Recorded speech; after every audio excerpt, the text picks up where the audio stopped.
What I've Become. Written by Night Breeze. Read by No One and Nobody.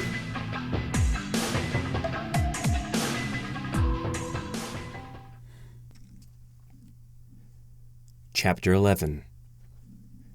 You of course understand that all we have talked about this day is strictly confidential, Celestia asked as she raised an eyebrow. Carrot Top nodded once in understanding, her face thoughtful. Can I at least talk about this with my husband? Even though he wasn't... Of course you may, though I would advise discretion on some of the matters we've discussed, Princess Luna said as she nodded her head in understanding. Of course, Princess Luna, Carrot Top said as she turned to leave. A thoughtful silence seemed to fill the throne room after the mayor's exit, and Luna found herself to be unwilling to be the one to break it. Fortunately, though, she did not have to, as her sister turned to her with a grin on her face. So, his name translates into Defender. I really could not have foreseen that, Celestia said as she raised an eyebrow at her sister. Luna just nodded at this, her face still a mask of concentration. Yes, though I would still like to know his name properly, if only, she said, but was interrupted as the door to the throne room burst open, allowing entrance for Captain Darkseeker. His expression was one of worry as he galloped to the twin thrones, and Luna felt the bottom of her stomach drop when she heard what he had to say. Your Highnesses, I regret to inform you that the creature of Whitetail Woods has been grievously injured. Our doctors are seeing to him now, though they are unsure of his chances, seeing as how they know so little of his biology, Captain Seeker said as he bowed respectfully to the Diarch of the Sun and Moon. I was tired as I made my way back to my lair, more tired than I had been in a long time. Well, unless you counted the hypothermia-fueled pity party I was having the other day. But I was trying to forget that ever happened. In fact, despite the deep-seated weariness I was feeling, I still felt far lighter than I had in months. It was as if a huge weight had been lifted from my shoulders, and I knew that it was in no small part due to the fact that it wasn't me against the world anymore. I now had people that I could turn to if things became too great for me to handle. I had people that I could go to if I was struggling to survive, or if I just wanted to talk. Believe me, if you've been out in the wild, lacking even the basic ability to talk to yourself, you'll start wishing that the trees around you would speak, if only to break the monotony. Honestly, I didn't want to end our Q&A session, but I didn't want them getting in trouble with the authorities for knowing too much. Sure, the royalty were okay with my presence, but that didn't mean that they wanted everything about me available to the public. Okay, maybe that's a little bit paranoid, but government is still government. Even such well-meaning organizations such as the Men in Black did their best to keep the local population in the dark about everything that went on alien-wise on Earth. I admit it, I'm a bit of a cinephile, but that didn't make my worries any less valid. Best not to anger this sun goddess and moon goddess if I could. At least I thought that was their names. Star's translations, while effective, weren't perfect. After all, I didn't really think that the blue one's name was Multichromatic Speed Demon. As I climbed the ladder into my lair, I couldn't help but wonder what the future would hold. Would these goddesses ask me to come with them to their city? To some sort of research facility? What then? Would I spend the rest of my days as a lab rat? Or would I be allowed to live free? Well, if they wanted to lock me away in a lab somewhere, they would have already done that, I thought to myself, trying to banish away the paranoid thoughts that plagued me. I decided that what I really needed was a good soak, so I threw off my pants and made my way to the back of the cave, where the hot springs were located. I didn't bother lighting a fire, seeing as how my eyes would automatically adjust to the darkness, allowing me to see into the infrared spectrum. This had the beautiful side effect of making my bathing area a brightly lit canvas of reds and oranges, allowing me to find the basin with ease, despite the darkness that surrounded me. I probably won't be allowed to live among them, but at the very least I can rest easy knowing that there won't be any hunting parties out looking for me, I thought as I sunk into the mineral water, letting out a groan of pleasure as the hot water eased away my tension and worries. Maybe I could get a house somewhere, or a job? I don't think they have computers here, but I could still teach them of my home stuff. I thought lazily as I slowly drifted off. I don't know how long I was asleep for, but I did not feel well rested when I awoke, so it couldn't have been too long. However, something was off, and whatever it was causing my heart to pound loudly in my ears as my breathing became erratic. Everything looked fine, but I had long since learned to trust my instincts over my senses. They had proved time and time again to get my sorry hide out of a number of tight spaces. I strained my ears, hoping to pick up something other than the bubbling of the hot springs, hoping against hope that I was just scaring myself. There, I thought as I heard a faint humming sound behind me. I didn't know what to make of it, but it kind of reminded me of... Oh, crap baskets! I thought as I pushed off against the basin of the hot spring, jumping straight up out of the water, barely dodging the blue beam of energy that had been aimed for my head. As soon as I landed, I ducked and dodged, avoiding several more of those weird blasts, before finally throwing myself behind a large outcropping of rock, my claws bursting from my fingers as my back hit the wall. I quickly risked a peek at my attackers, only to freeze in terror when I recognized the quadrupedal form and insectoid-like faces of the species that had kidnapped me and turned me into a monster. My first thought was to run, to get as far away from here as possible and never look back. This thought was quickly squashed when I noticed that they had blocked my only exit from my lair. I was fast, that was true, but not nearly fast enough to weave and dodge through the incoming fire long enough to make a clean getaway. As they trained their weapons on my hiding place, I felt my shoulders sag into defeat. This is it. They come back for their property. I'm not going to survive this one, am I? However, as the aliens pulled the triggers on their weapons, a roaring sound started to echo in my ears, drowning out my previous despair and replacing it with a far more primal emotion. Despite the fact that there were 4 of them, I still jumped out of my hiding place, lunging forward as I screamed in rage. They had taken my home, my very humanity. Couldn't they just leave me alone? The world seemed to slow down, and I could actually see the trajectory that the blasts would follow. Following this odd but useful quirk in my eyesight, I quickly weaved back and forth, dodging each and every shot while simultaneously bringing myself closer to the alien in the front. I heard what sounded like swearing, but could see nothing but my own reflection in the alien's shiny black visor, its hideous mandibles clicking in what I could only assume was terror. With an audible sigh, my claws found their mark, shearing through armor and chitin, and bursting out the other side. The creature grunted something as it stiffened in my grip, but whatever it said was lost in my blind rage.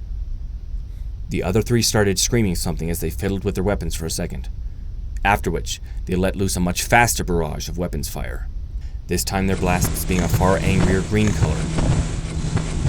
I assumed that they had not only switched to full auto, but had also switched the settings from stun to kill, if Star Trek could be believed about that sort of thing. Again, time seemed to slow down as the energy bolts raced towards me, my augmented eyes easily picking out each bolt's trajectory. However, I knew that there was just too many this time, and that there was no possible way that I could dodge the wall of death that was barreling towards me.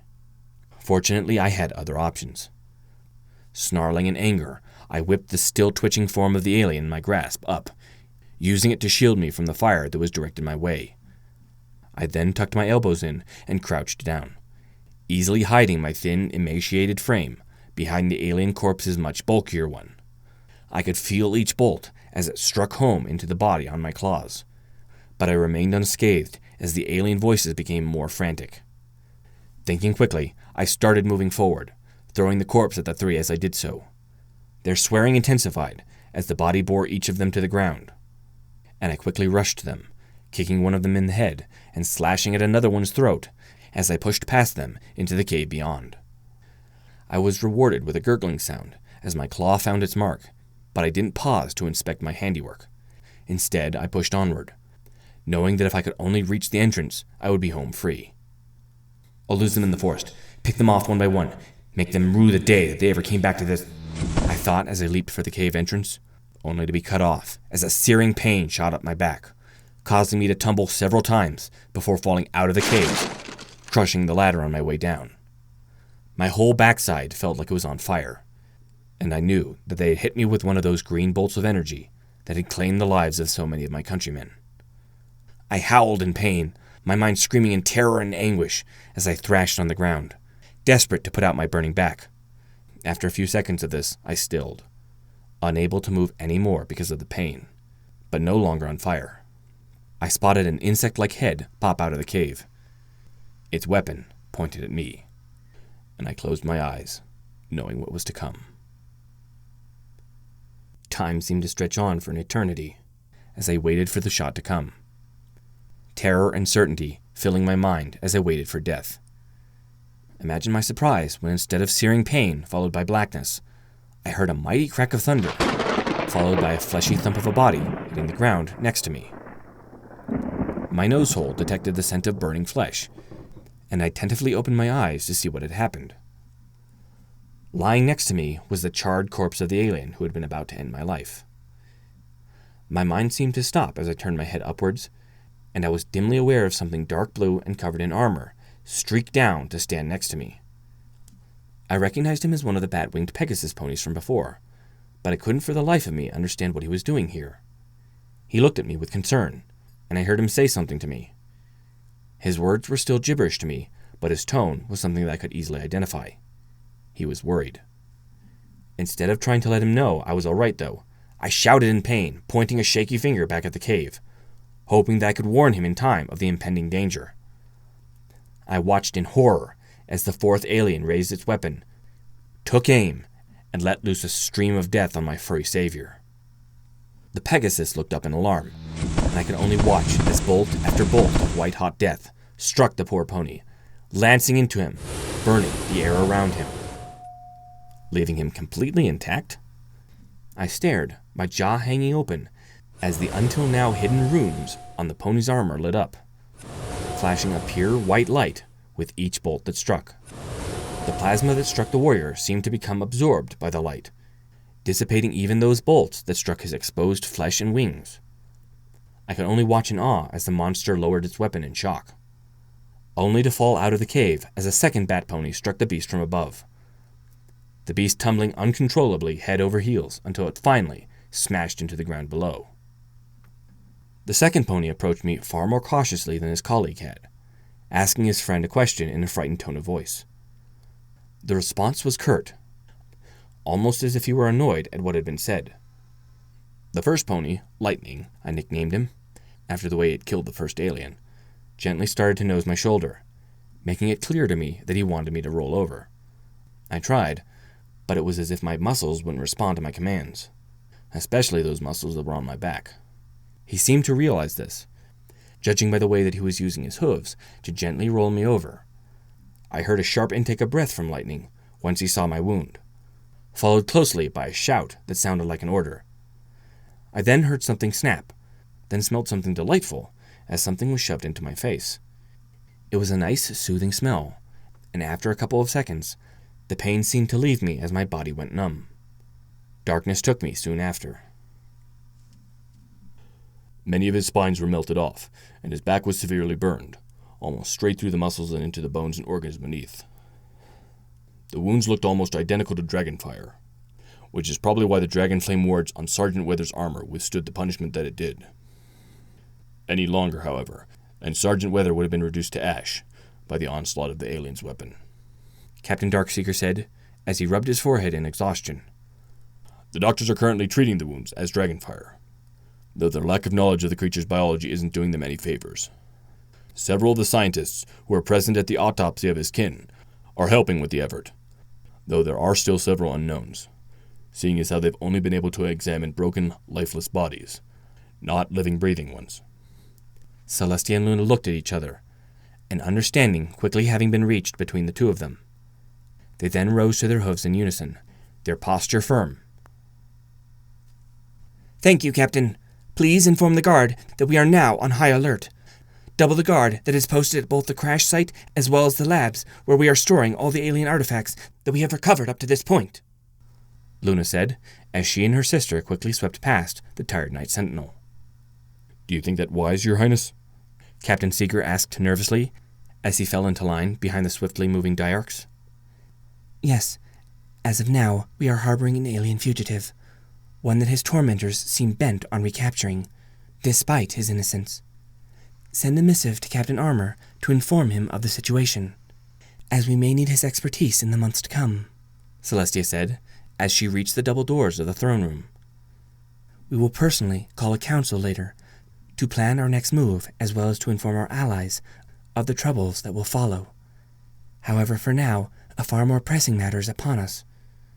For now, just see to the protection of our ponies, as well as the protection of our injured friend."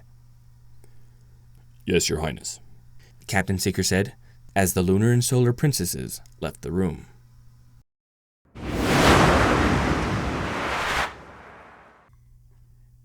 If you're enjoying this reading, consider checking out the non-copyright infringement version available on Amazon Prime. See link in video details for more information.